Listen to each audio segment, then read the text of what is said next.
Thank you, Sadiq. Our next speaker is Murad Qureshi, who's an Assembly member, has been a very good friend to TSSA over many years. So the floor is yours, Murad. Thank you very much. Thank you very much for that, Manuel. Let me just make sure it's taller than Sadiq, so. I'll read you asked. Okay, I think that's the right level. Can I firstly thank TSSA and particularly Sam and Terry for inviting me to this event. It's always been a pleasure to work with TSSA on many of its campaigns, including keeping the East Coast on track a few months ago with Maria Eagle. Also last Tuesday on National Day of Action on fares, and today on Better London Transport, which falls fully in my brief as an Assembly member across the whole of London. And there's no doubt on the doorsteps this is a major issue. Now, it's right and proper that we did celebrate the 150th anniversary of the tube system in January. But the task of upgrading it is still outstanding. And you have to look at the older bits of the tube system, like the first bit of the tube system between Paddington, Bishopsbridge Road to Farringdon, to see the extent of what hasn't still been done. Now, I know many of TSSA staff there will know how old the signal box is at Edgware Road. That dates back to the 20s and 30s. If you go to the control room at Earls Court, that's using punch cards from the 1950s. That's the extent that we're still behind. And if you bring many of our colleagues from Japan or Korea, they'll have quite a giggle at our expense, because clearly we're not the leading public providers of transport around the world anymore. We need to be looking at other places to get our performance up to scratch on the global scene. But that's the immediate past. We've also got to look at what has been achieved in the immediate past, which has shown where we need to go. And I think the best case of that was actually both bringing in the PPP in-house, as well as the overground service being provided by TfL. On both cases, I think there have been major savings made and a real difference in the investment required in our transport infrastructure. You've got to remember, the LPPP spent £500 million just on management and lawyers' fees, even before it kicked off into its investment.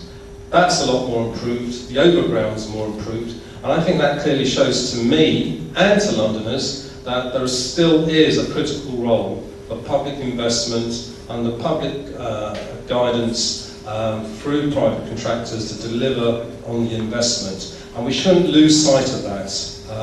In some instances, I think we have done. As for the present, I mean, both Manuel and Sadiq have said it twice over, and I'll say it again. We've been hit by a double whammy this week. It's not just the fare hikes of RPI plus 1%, which will almost certainly mean that the tube fares and buses will go up by 4.1% when the Mayor puts up his proposals to the London Assembly in October to be ratified in February. We've also been hit by the scandalous suggestion that all our tube ticket offices are being proposed for closure. Manuel said it very well, actually. People do appreciate that human touch. It's something which people value highly, they feel secure with it, and it's the kind of thing people expect with public services. And when the systems all fail, that's what we rely on. That's the kind of thing which Londoners buy into when they support public transport investment, and long may that continue. Now, ostensibly, the Mayor is going to hike up the tube fares, potentially, on the basis that he's going to invest more into public transport. We've already heard the list of his vanity projects, beginning with the new bus for London. That was really no real requirement for that at all. The present bus stop is not a bad bus stop at all, the fleet itself. It could be improved with its emissions, but that's more long term. And we've had the vanity projects also with the cable car, as well as the bike hire scheme, where I think Barclays Bank have come out much better than anyone else from that. That's the kind of thing which he'll be justifying it about. That's the kind of thing I'm going to be campaigning with TSSA with, at the London Assembly, at the Transport Committee, at the Budget Committees, to make sure we get the votes that stop the Mayor imposing that 4.1% hike on the fares in February's budget meeting.